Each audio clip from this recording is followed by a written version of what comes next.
Toshkent viloyati kasbiy ta'lim boshqarmasi hamda Respublika ma'naviyat va ma'rifat markazi O'rta Chirchiq tumani bo'linmasi hamkorligida O'rta Chirchiq tumani 3-son texnikumida ochiq eshiklar kuni tadbiri bo'lib o'tdi. Hozir shu haqda.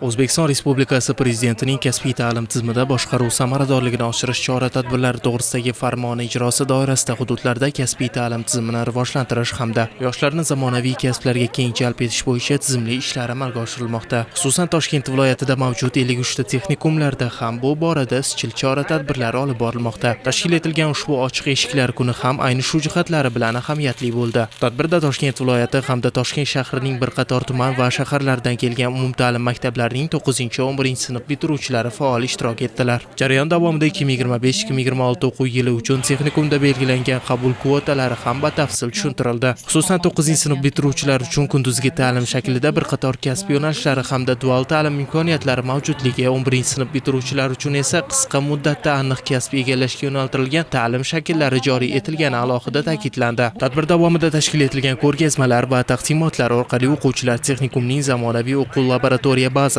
ilg'or texnik jihozlari, faoliyat yuritayotgan kasb to'garaklari hamda ta'lim oluvchilar uchun yaratilgan qulay shart-sharoitlar bilan yaqindan tanishish imkoniga ega bo'ldilar. Amaliy namoyishlar va ustoz-shogird an'analari asosida olib borilayotgan mashg'ulotlar yoshlar orasida katta qiziqish uyg'otdi. Tadbir yakuniga kelib o'quvchilarning aksariyati o'zlarini qiziqtirgan kasb yo'nalishlari bo'yicha mazkur texnikumda tahsil olish istagini bildirishdi.